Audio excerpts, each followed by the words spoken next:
Grab your ticket to the future and explore Gardens of Tomorrow. The Pennsylvania Horticultural Society's globally renowned Philadelphia Flower Show is back March 1st through 9th. Immerse yourself in imaginative floral designs from an international roster of artists. Then learn about the future of gardening at the free Know to Grow speaker series. Shopping and activities for all ages await. Purchase tickets today at phsonline.org.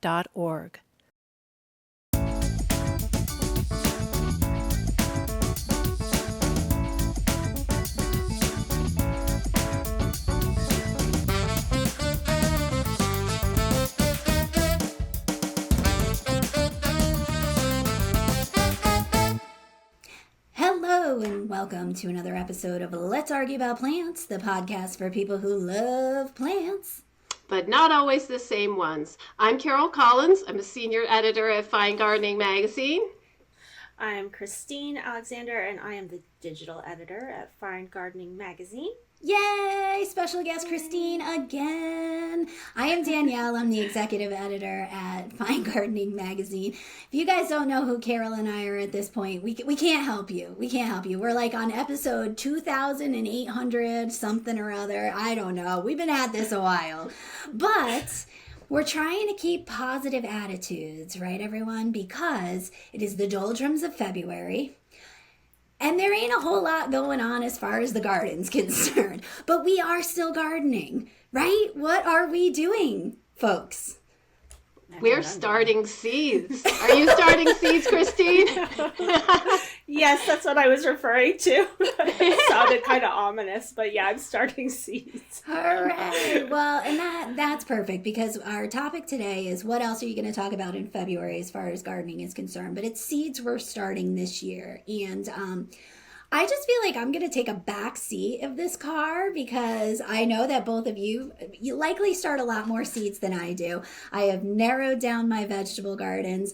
I primarily only grow veggies every year. And it's pretty low, like down to like squash, tomatoes, and some herbs. And that's about it for me. But Carol, I mean, you have like an entire library of seed storage. So how many varieties are you starting? Just give me a rough estimate.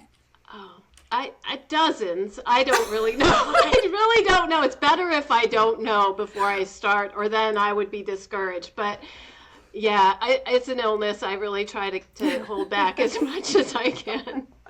And it spans the gamut, right? You do edibles, you do flowers, you even do perennials, wildflowers, native seeds as well, correct? It's true. And some of these things can be started outdoors, but like I think I'm going to talk about things that I start indoors ahead of time.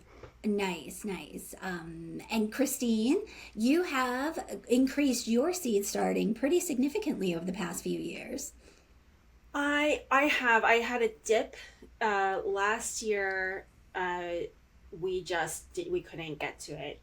I had a baby last January, so it was like kind of rough timing for that. I was growing something else at that time.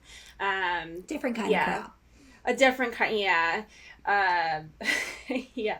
So, but no, this year I'm like really excited to get kind of back on the horse, and I have way too many like seeds that I'm starting or want to start, and I'm also just feeling really motivated to grow as much food as I can. I think that it's it's just nice to have that option, so I'm going to do it. I have a yard now.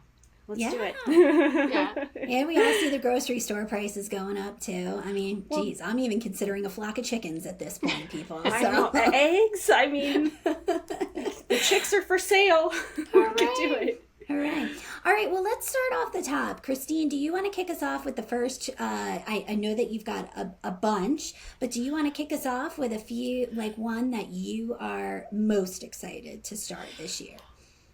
Yes, I will. And I'll say I am going to focus on the edible seeds I'm starting, even though I have a lot of seeds I'm starting for foliage and cut flowers and things like that. But yeah,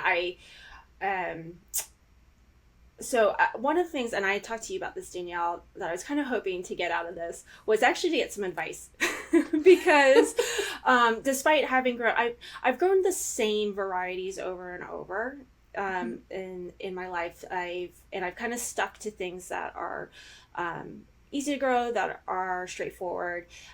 Last year, or no, I guess now 2 years ago, we did try to do. Some new things, some kale, pumpkins, that were just decimated by the bugs. So I don't want that to happen this year. So what my first plant that I'm going to start is the blacktail mountain watermelon. This is something you had actually written about, Danielle, in like one of the pieces you did for fine gardening. And the reason I chose this, I have not grown this, so that's why I need your advice. The reason I chose this is that they're fairly small. So one of the things I hate about watermelon is, you have to wait for a long time for it to actually get to the size that you can pick it. This one averages 8 inches across, so it's not huge. And it actually is an earlier, it will produce earlier in the season than a lot of the watermelons, so that sounded good. And then the other thing I thought was really positive about is that it can store up to 2 months, according to you, Danielle. Or according to the seed catalog that I read about. No, I'm just kidding. You mentioned Amy Goldman really likes this variety, and so I mentioned I have kids. They're watermelon fiends, like that's a big thing, and so that's part of my goal this year is to really grow things that the kids will eat. So this was my first pick.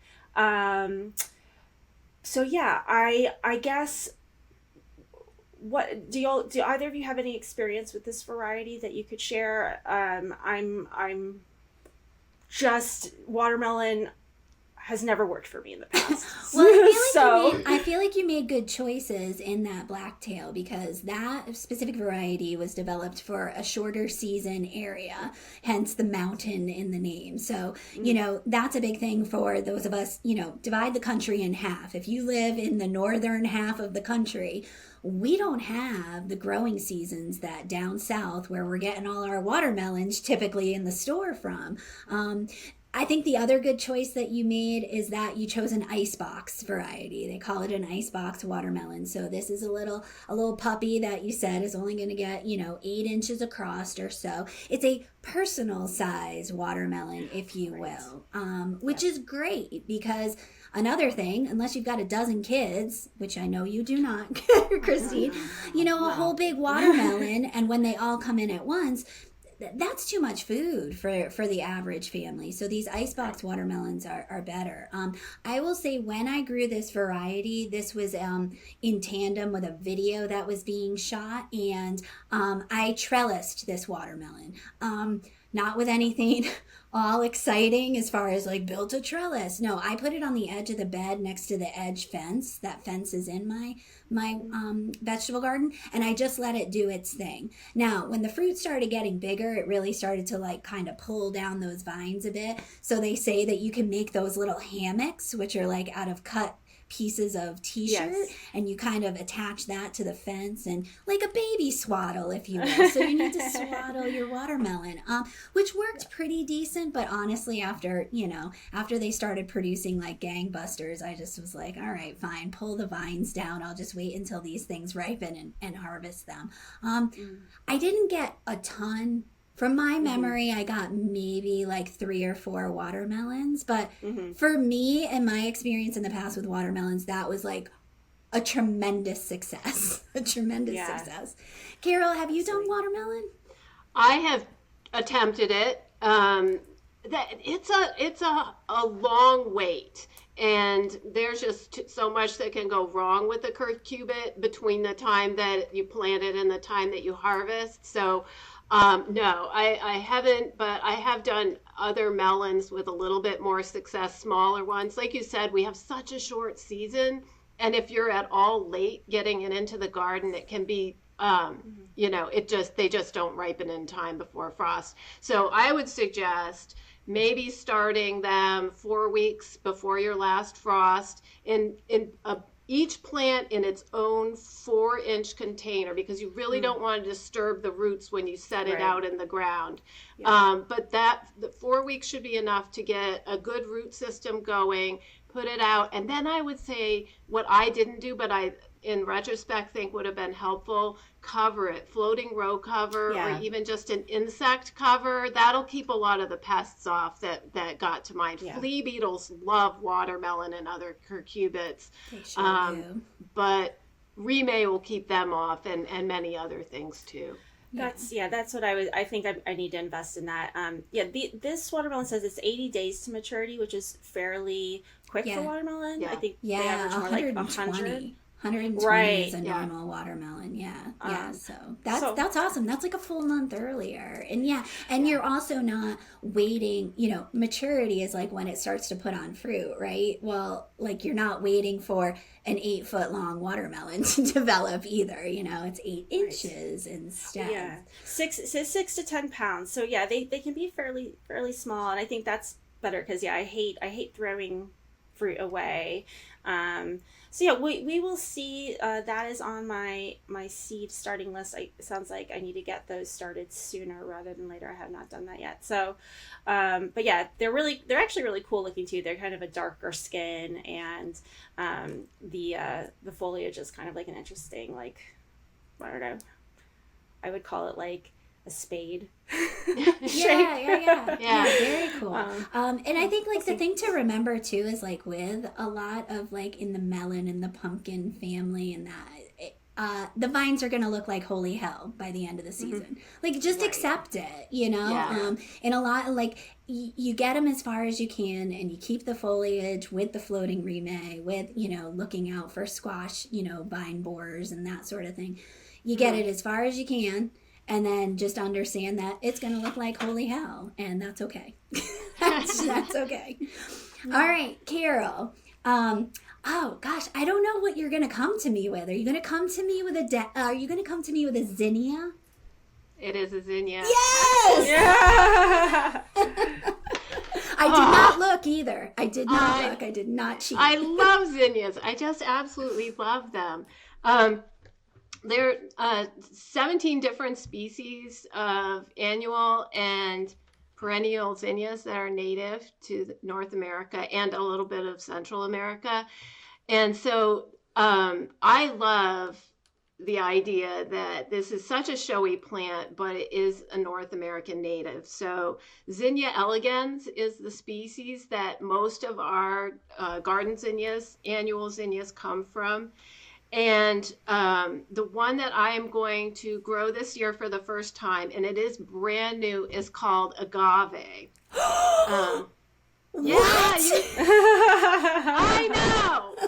know. It's a zinnia that's also an agave. Well, it's not really an agave.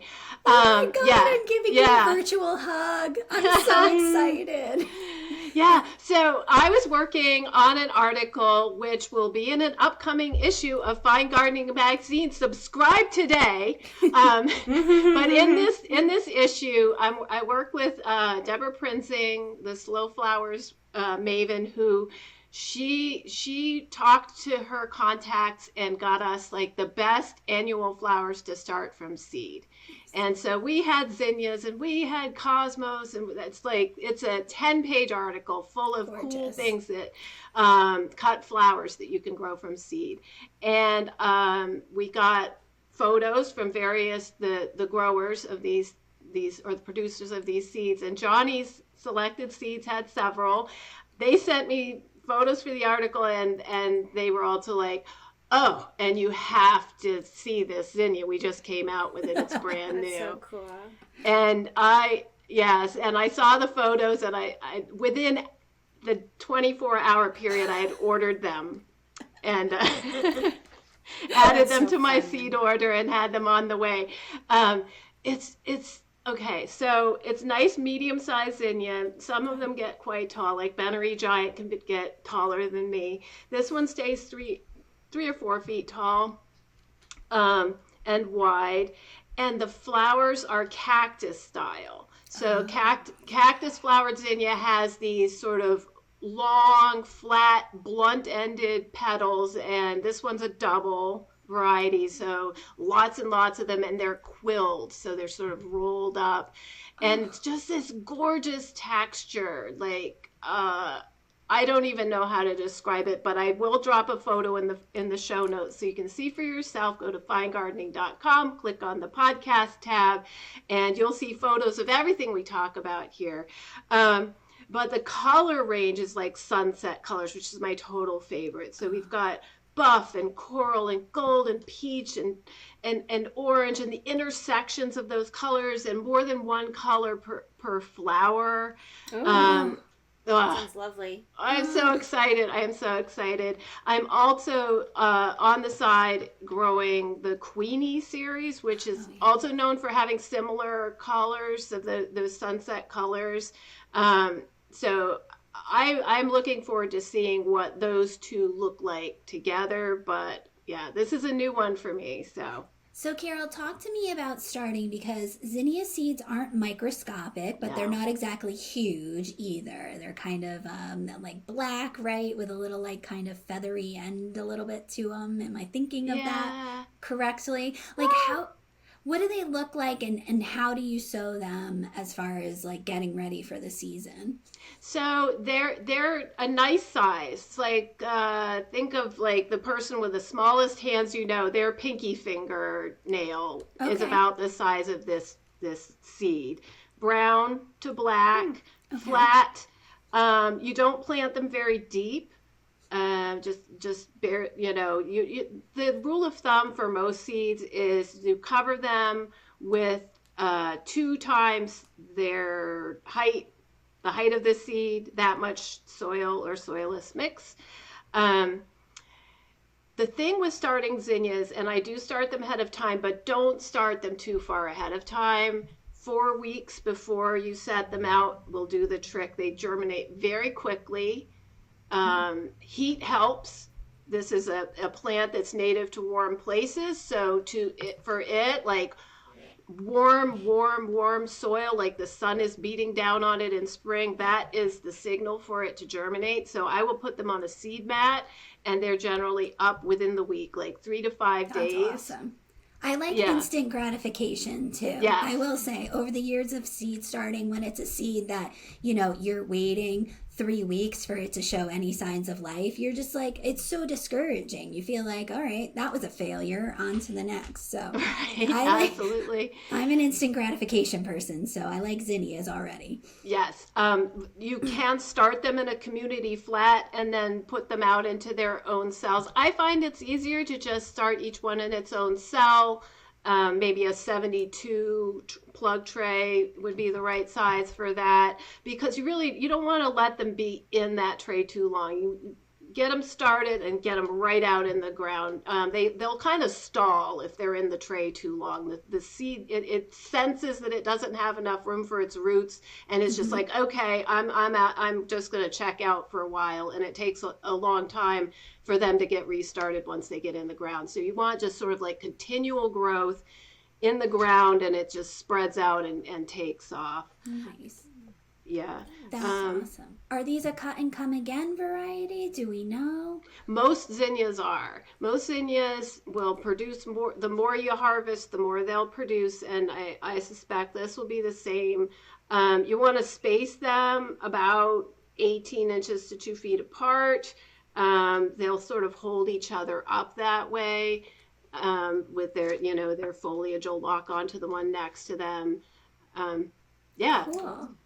Very cool. That's awesome. Oh my God, and its name is agave. It's amazing. Agave. We might have to pause so I can go on to our show notes right now so I can see what this thing looks like. I'm very excited.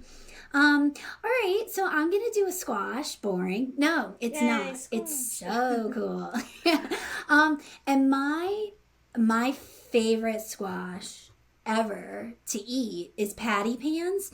They're the ones that look like little UFOs. They have a scalloped edge and kind of a bump at the top of it. It really does look like a little alien, like flies it into your garden. And there's a new variety this year. I'm a little lucky. I think I get an advantage because we usually tape this Seeds We're Starting episode that we do each year as I'm working on the new plants feature that will be in issue 223 of Fine Gardening. So anything that falls off my list but still looks cool, I get to talk about it on this episode instead. So I haven't grown this variety. It's brand new. It's an All-American Selections winner, which if you don't know about that program, it's a lot of new varieties that are spanned out across test gardens across America. They're monitored. There's a lot of, documentation behind them. And then all of these various test gardens and test gardeners report back on the performance of these different varieties. So to rise above from that sort of, kind of crowdsourcing, if you will, is pretty amazing. And I can't remember ever being disappointed by an All-American Selection variety that I've chosen to grow. So this is a patty pan, and it's called Green Lightning, and it's a dark black green, almost like the same hue as the blacktail watermelon that Christine was talking about. But then this really does, like Harry Potter style, have these light green lightning strikes around the outside, which almost make it look like a gourd. You might think same family, but definitely far more delicious. Because patty pans, they mature, usually you eat them in the range of like 3 inches across. A little less, a little more is fine. Figure 2 to 4 inches across is a perfect size, kind of baseball sized, if you will.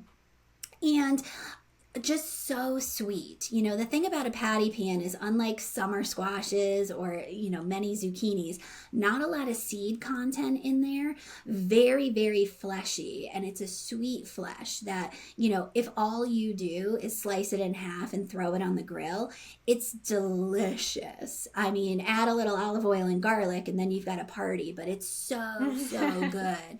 And, it's a relatively short maturity window, 40 to 45 days maturity. So with most of the time when I grow most of my patty pans or most of my squashes in general, I direct sow. And I direct sow as soon as it's an old farmer's almanac trick, but I stand on the corner of my garden in my bare feet. And if my feet don't freeze and I don't feel uncomfortable, then the soil's warm enough for me to plant my squashes. I think technically that's like around 60 degrees of a soil temperature, but just stand in your garden. If your feet are frozen, don't plant anything in it. It's not a good idea, except for maybe peas. So this is, this plant is going to get 2 to 3 feet tall and wide. It's relatively contained for a squash. It's not going to take over. I think this is a good candidate for growing on the edge, like I did those icebox watermelons of my garden, and letting it just kind of climb and trellis onto the back fence. Obviously a smaller fruit like that, it's not going to pull those vines down. But yeah, I'm just super excited because it's a variety I love, which is patty pans. It's a really cool new variety to try with allegedly improved disease resistance against a lot of like the downy mildews and powdery mildews that can affect squash, especially if we have a humid summer, or if, listeners, you're growing in a more humid environment in more of the southerly regions or so. So yeah, I talked about instant gratification. There really is no truer instant gratification than maybe a squash seed or a sunflower seed. You pop those in the ground and it's like within 3 to 5 days, you've usually got something poking up as far as a little seedling is concerned. So yeah, that's Green Lightning, patty pan squash. I recommend a direct sow, but you could always start it in its own individual seed indoors about 4 weeks before your last frost date. Don't start it too much because it'll take over your living room and your family won't be happy.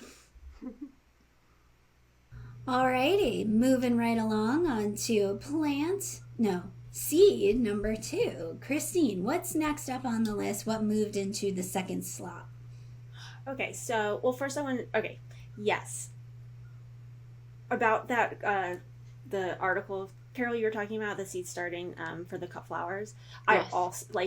I was looking through that, and you know, when something's like so pretty, you're like, oh, this isn't fair. You know, I was having that feeling about that, about the plants in that article. So I actually also I got some seeds that were recommended. It's like a shopping list, that article. Yeah, it's a little bit dangerous. I went with the afternoon white cosmos. I thought those were so pretty. But anyway, that's not the seed I wanted to talk about. I'm sorry. The plant I wanted to talk about was tomatoes. So I wanted a tomato that was multi-purpose. And last year, just the way it worked out, we only grew cherries. And while those were great, and especially like my son could like pick them and you know, it was like a fun family thing, although he would pick them and then like throw them across the yard, just less fun. I wanted some, I just want to, we don't have unlimited space, so I wanted to focus our tomato area. So I was going to go with the Juliet tomato seed. It is a hybrid, which is something I just learned. And this one I'm buying from Johnny Seed, but we've talked about this variety a bunch in the magazine. You can see it referenced online quite a bit. Technically, I believe it's a paste tomato. So there's different types of tomatoes. There's paste, there's like slicing, is that right? And then there's the cherry varieties. Oxheart, I don't even know what that is. Sausage. Okay, so there's several. So yeah, I mean, this is why I wanted your suggestions here, because I wanted something that could be used in a sauce or used like on a sandwich or things like that. Have either of you grown Juliet? I have, and it was recommended to me by the Salem Herb Farm in Salem, Connecticut. It was owned by Ann Duncan, and she did roughly like 200 jars of sauce per year, and it was her favorite tomato to grow. She convinced me, but it's not like San Marizano big. It's like it's more muted size. What's it say? 2 to 2.25 inches by 1.5 inches is what we had said, and it's indeterminate, right? So that means it'll continue to produce throughout the season, and you have to prune it, and there's a little bit more maintenance. But I thought, I just want to have a good source of tomatoes for as long as I can. So this seems like a really good variety for that, and I guess we'll see. Its days to maturity is 60. It says the fruits grow in clusters, so 12 to 18 on indeterminate vines, right? And then the other thing that was kind of I was looking for was that it's resistant to blight, so early blight and light blight, because that is also obviously a problem, especially here in the Northeast. So I'm excited also because it says it continue to produce till frost. That seems definitely good. No. But yeah, it's I think it's an excellent choice for you for like sauce making, fresh eating. It's like one of those really good multi-purpose varieties, which not all tomatoes fit that bill. So I think that sounds like a really good choice for you. And it produces lots, like 5-gallon buckets, lots. Well, I love making my own tomato sauce, and especially last year with the cherries. I mean, cherries are great because they're easy and cute and whatnot, but like there's not a ton you can do with them. Right. I mean, you can, but it's like, okay. So, I'm very excited. I think this is funny for anyone who hasn't made your own tomato sauce. I was inspired to do this actually by Danielle, because I think my first year of fine gardening, you gifted me like homemade sauce, and it's so good. Like it's so easy and it's so good. Like it's like, this is ridiculous. Why are we buying? So I haven't gotten to do that in a few years, so I'm really excited to try it this year. And we'll see how it goes. And for everybody out there who's like thinking that, like smaller tomatoes like Juliet, oh man, then, the whole skinning of them is so laborious. I've never skinned a tomato in my life when I've made tomato sauce. I cut it all up, throw it in a pan, boil it down, and then I use my stick blender, seeds, skins, and everything, and use my stick blender to just puree the hell out of it. And then jar it from there. And I have never had any complaints. It's like the easiest homemade tomato sauce that you can make. So I know a lot of people shy away from smaller tomatoes because they want to make sauce. Well, you don't have to skin them. You really don't. Trust me. Trust me on this. The other thing you can do, I have a ancient food mill. It's made of metal. It's got this crank on the top, and you operate it. It sounds like the world is ending. It's so loud, but that'll, you can just chop up tomatoes or whatever. I do it with pumpkin to make pumpkin pie. You put it through this mill, and it gets this, anything that's bigger than the little tiny holes is strained out, and that's my secret. Good to know. Where does one buy an ancient grain mill? It's called a food mill, and I believe one could find such a thing on Amazon if I had to guess. Yeah. I'm sure you're right. And these are still available, I believe. I got mine, maybe 20 years ago, 30 years ago. Facebook Marketplace? I don't know. I would like the ancient variety. I want that. Yeah, and I think modern food mills actually are battery operated. You don't have to crank them, but I like the cranking. What's the fun in that? Well, so Carol, do you, the process queen, tell us the best way to start tomato seeds? Tomato seeds it's another thing that you want to start early, but not too early. I have found 6 weeks is the sort of magic number for me, or maybe 8 weeks, depending on the variety. And they like to be warm when they start, so they get to be on the heat mat with the tomatoes, peppers, and zinnias generally get the heat mat in this time window. And you want to, again, make sure they don't stall. You want to give them enough space so that their little roots spread out. But if you want to start them in a community pot, even a 4-inch pot, and you can put 16 seeds in there, and then once they get their first true leaves, prick them out, put them into each its own cell. I'm not gonna do that. Not gonna do that. All right. I need everything less work. Everything gets its own little thing, and then it's going in the ground. Yeah. So in that case, if you just want to put the seeds, each one into its own little cell, plant 2, because you're not going to get 100% germination, right? And the other thing is you are going to have to be Sophie's choice and take one of those out of the cell. You can't leave them both in there. Cut them at ground level instead of pulling, because if you pull them, it disturbs the roots of the one that you're keeping. I see. That'd be a little bit cruel, but I just go and be free. You're going to be part of my compost now. And exactly. I'm not sentimental about them anymore. I used to be. That works. Yeah, no, I think I've made that decision because in the past I've done the 200 cell, seed starting things and tons of seeds and all the little, and this year I'm no, I'm getting 200 4-inch pots, and I'm going to I'm just got to simplify because that's crazy to try to then transplant everything. I mean, for people who are doing this, that's their main thing, but not for me. No, thank you. Yeah, no, and the reason I do it is just space. I'm trying to start literally hundreds of seedlings, and so for me, the space on the heat mat is a premium. So if it's 1 4-inch pot instead of 20. For me, that makes sense. But I agree. You have 2 small little people that need your attention, and you don't need to be separating seedlings. Your son can drive now. Your son can just go do things without you. He's not going to throw himself down the stairs accidentally. So. Oh my goodness!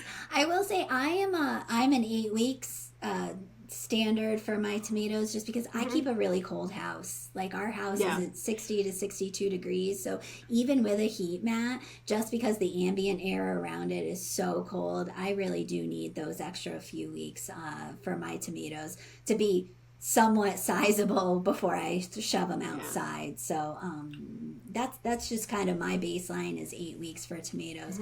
Even longer for eggplant, which is why I don't grow eggplant anymore because it takes too long. But that's interesting. I mean, that's good information too, because we were just talking, my basement is very warm. I have my boiler down here, you know, we have a dryer down here. It has, so for me, it might need to be less. So yeah, I'll keep that in mind too. That's interesting. Yeah, for sure. All right, Carol, you gave us flour last time. Do you have an edible for us? I'm saving my edible for last. I figure I have to do at least one edible, but like I'm really you tending don't have more to do anything you don't want to. This is our podcast. We can talk about makeup if you want to. They can tune out. They can leave if they don't. You want me to, I'll do a makeup tutorial. I'll do it. Just get ready with me on the Fine Gardening podcast. Oh my God. Yeah. Now I'm going to do another flower because lately I do still have my vegetable garden, but more flowers are creeping into it and I am starting more flowers for my landscape. So this is another one from an article. I was making a PDF of this wonderful article. It was a container article by Sarah Partica, issue 206. I will put a link in the show notes to this article about pollinator plants for containers. And so she did these gorgeous containers that had pollen and nectar producing plants in them, so that even if you don't have a place to plant like a meadow for the pollinators, you can plant a couple containers and still be doing something good for the planet. So I was making a PDF of this article for someone, and the lead photo has this cosmos. It's called Happy Ring, and it is sort of a half-height cosmos can get quite big. I had a cosmos that got 9 feet tall. Oh my God! Last year in my garden. That was Where's weird. The picture of that, please? I would like to see. Oh that, my if gosh! you don't mind. I do believe I have one. Because and how did you know it was 9 feet? I know that you got the ladder out, didn't you? My husband has really good tape measures, and so he brought one out that you could extend 9 feet. I saved seeds from that. I'm curious to see how its offspring do. But the Happy Ring Cosmos is a smaller one. So this one's going to stay about 3 to 4 feet tall, which was what made it a good choice for containers. And that's why Sarah chose this one. I like the idea of a compact cosmos, good for the sort of more toward the front of a border, fill in around the legs of things that are really tall, like my Mexican sunflowers. And the flowers are so cool. It has the white cosmos flower, the big sort of saucer shaped thing, maybe like, 3-4 inches across.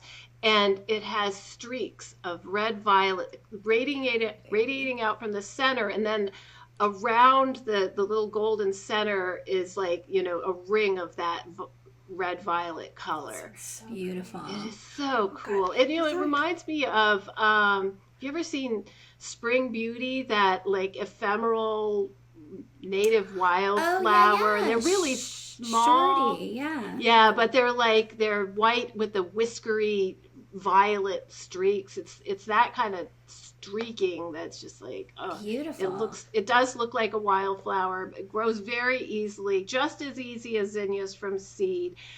I'd say cosmos, it's up to you whether you plant them indoors or out. There is an advantage. They'll flower sooner if you start them indoors, but again, not too far ahead, maybe 4 or 5 weeks before you're set them out. You're setting them out after all danger of frost is past. Here in our part of Connecticut, that would be around May 10th is our sort of magic date. I was going to ask about that because I know when I've done some research, it's like the frost dates, there's actually a percentage for each. Like, so I was just looking up my frost date and it said May 2nd, but that it was 30%. Yeah. So, I'm still learning. So I was like, oh, that's, for something that Yeah. I'm very, attached to, maybe that I I want to usually Yeah. just do Mother's Day. It's like, Mother's okay, Day. it's Mother's Day. Like, that's my baseline because I Yeah. can't remember. First weekend or second weekend in May. I will generally wait another week or two after that, just to be on the safe side. We have had years when, that's the average last frost is just that. It's an average. So there's some years they're going to be later frost or earlier than that. Yeah. Yeah. So, but for Cosmos, they could probably take a wee tiny bit of frost, but they couldn't take a hard freeze when they're just new emerging. So that's, if you're going to put them in the ground, you wait till that second weekend in May or whatever it is in your region, and you can just throw the seeds down on the ground. Then you're going to have to thin them or start them 4 to 5 weeks ahead of that. And when you space them outside, you want them about 1.5 feet apart, because that's how wide they get. 1.5 to 2 feet wide, 3 to 4 feet tall. I like to do Cosmos in a nice group. They have this lovely ferny foliage, and it sort of knits together and makes a nice mass that'll be covered with flowers. And Happy Ring is an early bloomer too, so that's the other thing I like about it. That 9-foot tall Cosmos did not bloom until October. Wow. It just grew and grew and grew and grew, and then finally made some flowers way up there at the top. So I'm happy enough if this Happy Ring Cosmos, it'll probably be more like midsummer, or a little bit after that when it starts to bloom. Nice. Yeah, I'm so glad that you mentioned the foliage of Cosmos because it really is beautiful. So in that, in those weeks, sometimes months in the case of the 9-footer, the foliage is just really beautiful. It's a really nice like textural foil for the garden, even if it's not in bloom. So I remember that lead image from Sarah Pardica's article that you were talking about, and it's stuck in my brain because initially I thought that it was a coreopsis. Yeah. It had that like look about it, like Sweet Dreams coreopsis that was so popular many years ago. I thought that it was that, but the fact that it was a Cosmos was so much better in my mind. The size of it is so unexpected. Yeah. All right, well, so Carol here, gosh darn it, that article on cut flowers, which we're all talking about because it's, top of mind right now. It convinced me to buy some seeds of a flower that I have to start. It's not I don't believe it was one that was mentioned in the article, but I got completely sucked in by the amaranth page on this article that's coming out. And amaranth is something that I just love. I love seeing it in farmers market bouquets. I love like seeing it growing in the field when you go, around here, there's a lot of farms where I live. So you'll see it that, if a farm is growing zinnias, it seems like the amaranths are all growing nearby. Amaranth, Celosias, same, like kind of a similar look about them. So I was like, do I want amaranth? Do I want Celosia? And then Johnny sent a new plant, and it's called Shimmer Celosia, and it's Celosia argentea plumosa shimmer. All sunset colors. So pale yellow, pale pink, peachy. I mean, like 1980s bridesmaids dresses, like think those colors, but so good when it's on a flower. And it has this amaranth look to it. So it's a broom-like bloom and blossom that's very, very feathery. Just this open, gorgeous like plume with secondary plumes that kind of come off of it. I don't really know how to explain it, but it's in a similar fashion to the amaranths, where you're looking at it going, oh, it's kind of like wheat. It's seeds. It's these really, really beefy seed heads. And Shimmer gets 3 to 4 feet tall. So I was like, all right, I can deal with that, and about 2 to 3 feet wide. And on the same plant, you'll get that color variation on the different various growing points.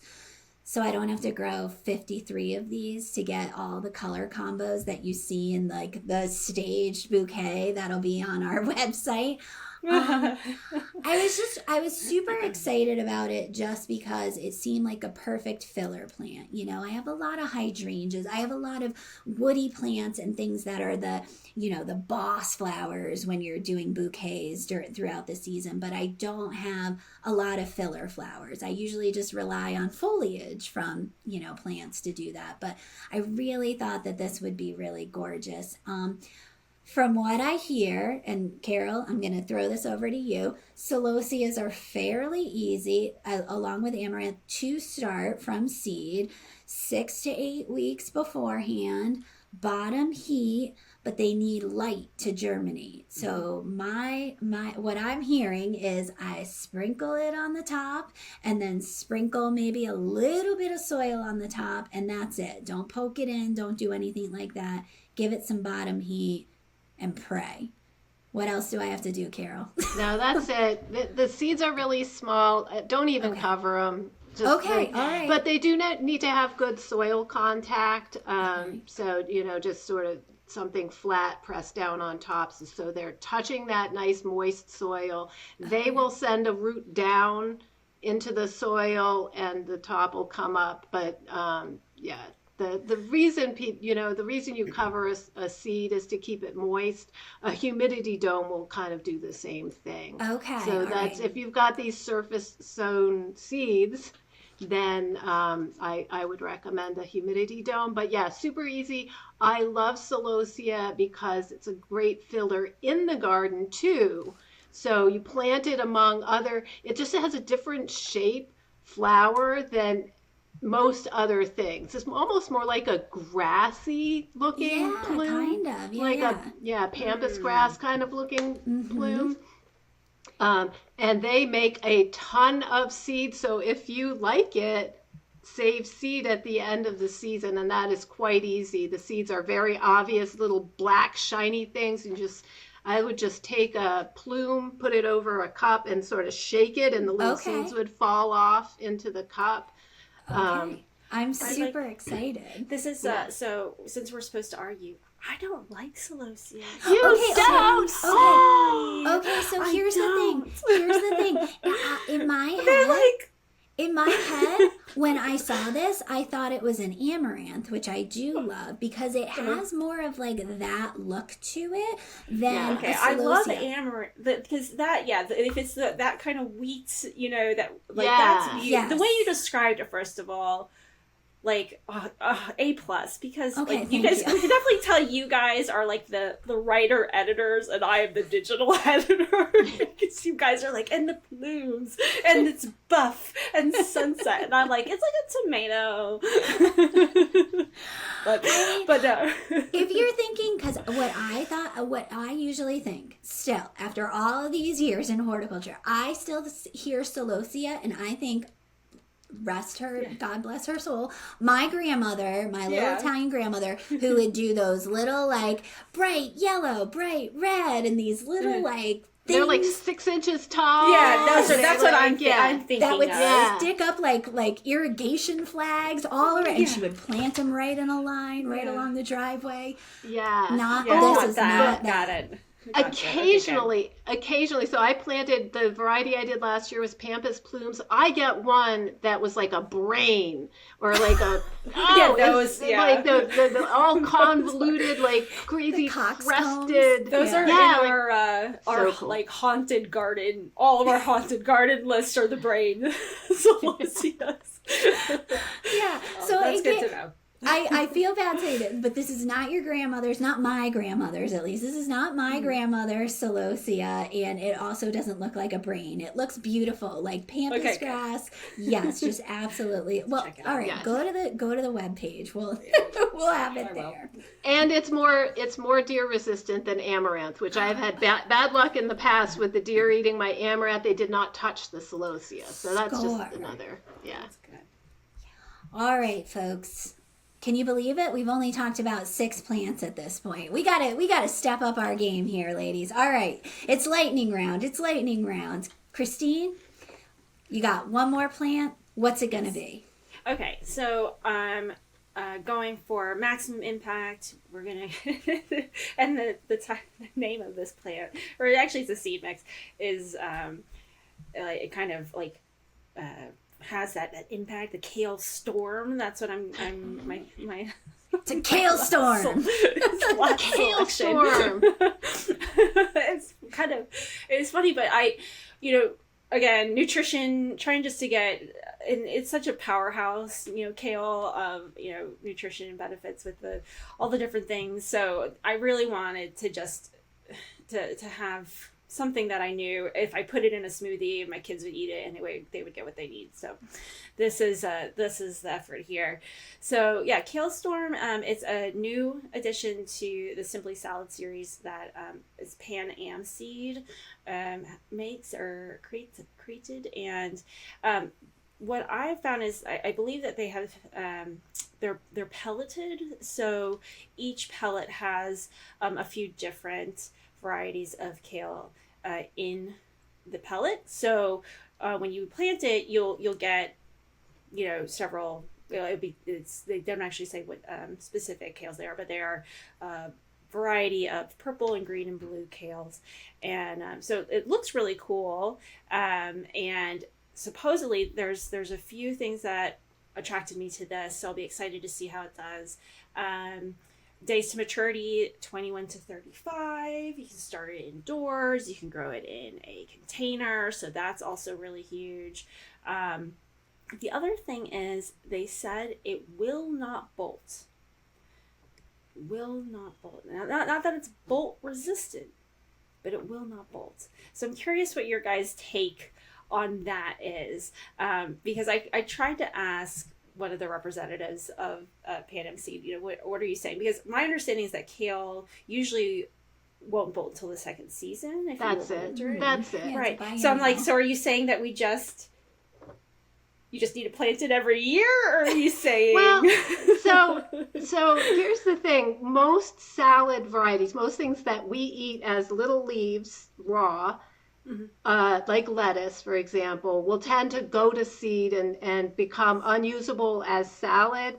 But kale isn't like that. Kale will, like you said, goes to flower in its second year. It's a biennial, right? So I wouldn't even call it bolting. It's just flowering in its second season. BTW, if you do have kale flowers, they are delicious. Just pick them off and put them on your salad. They're a little bit sweet. They taste just like kale. But yeah. Sounds like they were just leaning into like a marketing loophole on that. Yeah, that's what I was thinking. Yeah, that no kale, really all kale, if you want to put it that way, either all kale or no kale is bolt free, because the first year it doesn't bolt. Like right? It just doesn't. Yeah. And that's that so okay. Yeah, I was thinking there was maybe a little bit of like a trick, trick of the terminology there, but that's interesting to know too. That even if it does overwinter and it flowers the next year, you're saying, Carol, that won't ruin the taste. That's a difference between from other greens. The flowers taste fantastic, and it makes at the same time little itty bitty leaves too, also delicious. So yeah, that's best. I mean, obviously, I've never had a kale that has lasted more than 1 year. You can, and honestly, it's the same thing we were talking about before, where just the bugs will get on. Brassicas are rough. So I think your suggestion earlier of putting covers on it that'll really be key to any success this year. But in terms of sowing, you can start indoors. You can what's it called when you keep planting succession planting? Keep it. And then it's sow depth is 1/4 inch, spacing 12 to 16 inches. It likes full sun, or if I guess you're going to be sowing it in the hotter part of the season, you might want to have some shade so it Well, no, that's this recommendation for plants that bolt. So like maybe it's not a big deal, or will it just wilt? So it's gonna get. So heat, it's a flavor thing. Okay. So kale that's like too hot just has a very strong taste when, Okay. middle of the summer. Not any Gotcha. less nutritious, just a little less delicious. Okay. Well, we're trying to mask the kale anyway with everything else, so that's fine. Yeah. What did I miss? Is there any questions that I like didn't No, I answer? love the fact that it's a pelletized seed, though, and you're gonna love the fact that it's a pelletized seed because, oh my gosh, that it makes easier. life so much easier as far as sewing is concerned. Yeah, I used to work at a farm, and on occasion, seed would come in like a petunia. If you've ever tried to sow a petunia seed, that's not pelletized. It's like microscopic. So it's really, really nice when you have pelletized seeds. So I think that'll be one that the kids will be able to help you sow, actually. Yeah. Well, that would be great to be able to do that. Yeah, that they said it's easier to see, it's easier to seed. So yeah, we'll see how it goes. And you get to talk to Carol all about it because I do not do kale.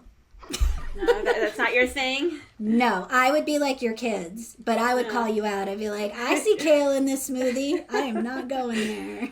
I have tried good. kale chips, kale Caesar salad. Everybody says, oh, if you marinate it in kimchi, it'll be delicious. Nope, I'm out. I am totally out. Give me a lot of other greens, but don't give me kale. I'm fine The on that. garlic. No, I'm Nope. I'm a big fan. I went through like a craze, like I think most of the country kind of did, and then Yeah. I kind of backed off, and now I think we just have like a normal relationship, Kale and I. Yeah. I mean, I get it. I like broccoli raw. Most people don't, but yeah, no. I'm good on kale. Let me know how it goes. Ask Carol all the questions. I will. I do. What's your All right, next one, Carol. Your next one. All right. So I'm going to do an edible. It's a perennial edible, and it is Alexandria Alpine strawberry. That's Fragraria vesca Alexandria, zones 5 to 9. So this is not our native strawberry. I'm going to start by saying that. And I love my native plants, but our native Fragraria virginiana, it only bears fruit in spring. And not very much of it, I'll be frank. I do have Fragraria virginiana in my lawn. I've never gotten a berry. The chipmunks get them first. Beautiful foliage. But Beautiful yeah. foliage, wonderful ecological value, cannot be denied. That is not where I'm getting my fruit. So I planted Alexandria last year. This is one that takes a little bit more effort than most plants that we're growing from seed, and certainly more than I think anything that we've mentioned so far. You have to start it extraordinarily early, like 12 weeks before your average last frost. And 2 to 4 weeks before that, it is very helpful to cold stratify. So what I do is I wrap the seed in a wet paper towel, put it into the freezer, and there it sits for 2 to 4 weeks. When you get it back out again, the plant thinks it has been winter and is more likely to bloom and or likely to germinate, and will germinate quite readily after that. This is another one that you have to surface sow. Put it on, don't even cover it with anything because those seeds need light to germinate. And the plants will be tiny. When they first emerge, it's like the size of a pencil eraser, but it's like a perfectly formed little strawberry plant. So completely adorable. And those will take many, many weeks to size up to the point where you can set them out in the garden and not worry that like something's going to eat them in one bite. But I would once those plants are emerged, I would give each of them its own cell in like a 50 or a 72 cell plug tray.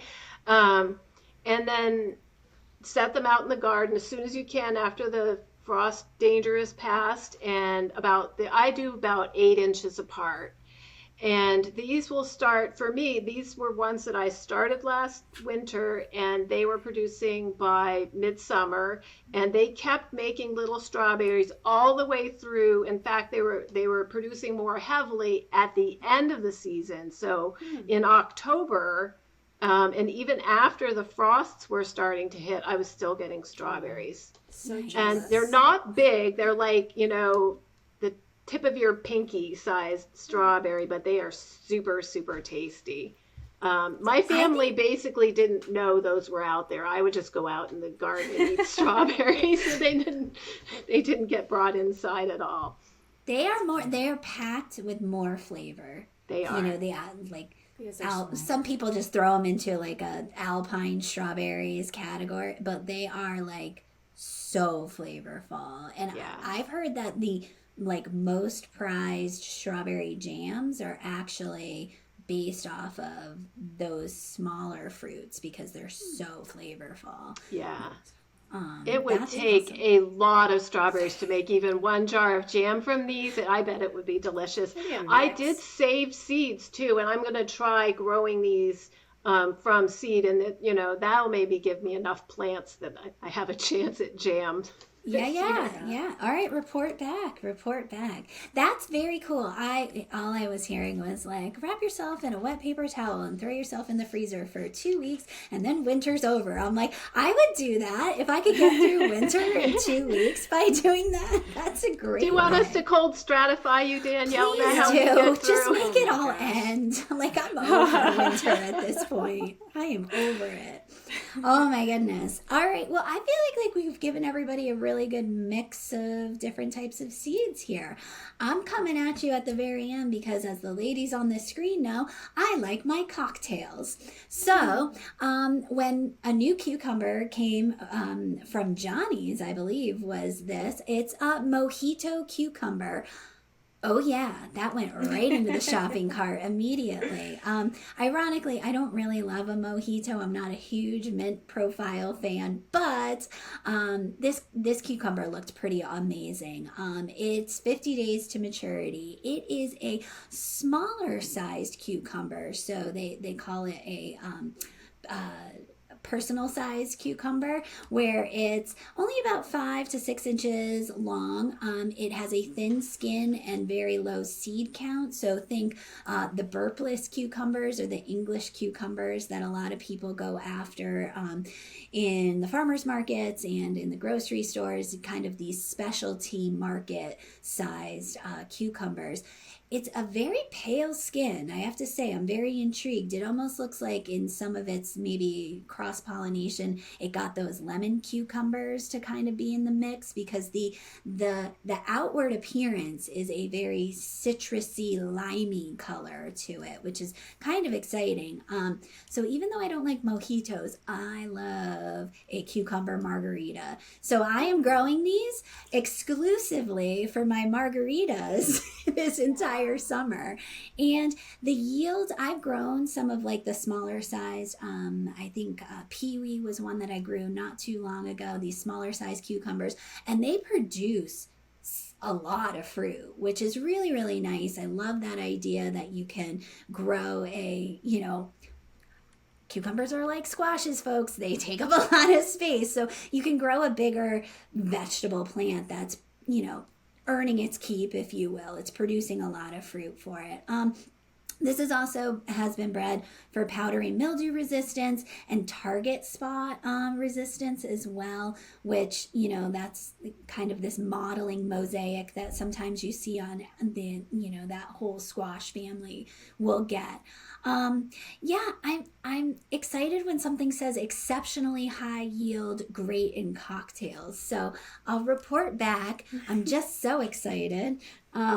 This is the one I'm most excited to grow this year. I think I might have gotten that one too. And what caught my eye is that I think the fruit is going to be easier to spot. Some cucumbers, it just blends in and you Good don't see it point. until it's the size of like a baseball bat, Good right? So point. I think that's going to be a good one for harvesting. Absolutely. At the Oh, I right like time. that. That is a good point. So, and direct sow for cucumbers. I mean, you can, like the squash, you can start it a few weeks, maybe 4 weeks, 3 weeks early.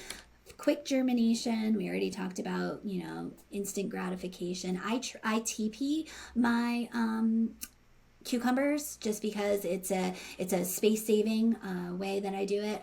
We have a colleague of ours who has a very large patch of bamboo that is growing or he's trying to mitigate in a corner of his property, and so he used to yearly bring an entire pickup truck filled of almost 10-foot long bamboo pieces, and I still have some of those, and I create a teepee every year for my cucumbers to grow on by just wrapping kind of a sassel around the outside of it, a little bit of twine, and so that's mojitos at my house. Mojitos or margaritas, I'll let you choose, but just know you're invited. I'm excited. I want mojito. I'm very hungry now. I'm really hungry. Yeah, me too. And now, because everything sounds better with a British accent, here's Peter to try and make his way onto our UK garden tour. Surprise!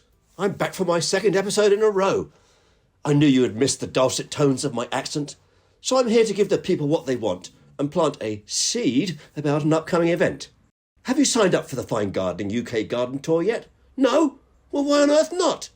The sign-up window is closing any day now, and there are just a few spots left. I'm sad to say that I will not be on the trip. That week in May, I'll be competing at the Professional Bull Riders Association National Championship. But if circumstances should change, you bet you're behind. I'll be making the trip to Bath with Danielle and award-winning garden designer Annie Guilfoyle. This tour sounds simply amazing, and not just because it's taking place right round the corner from where I grew up.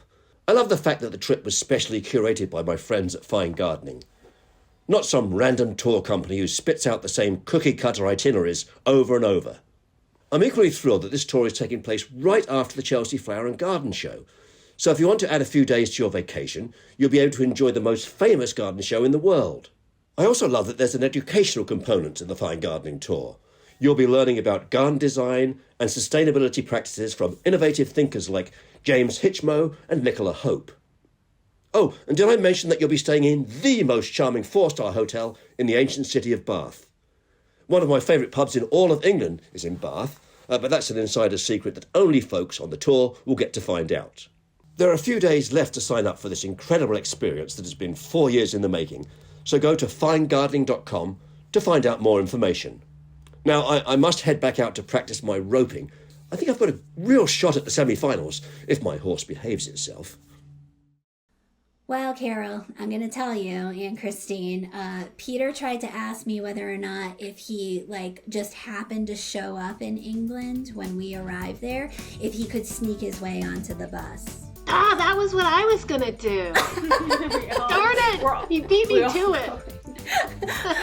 All stowaways welcome. All stowaways welcome. All right. Well, this has been an awesome episode. Thank you so much, ladies. Thank you, Christine, for joining us. And until next time, order more seeds.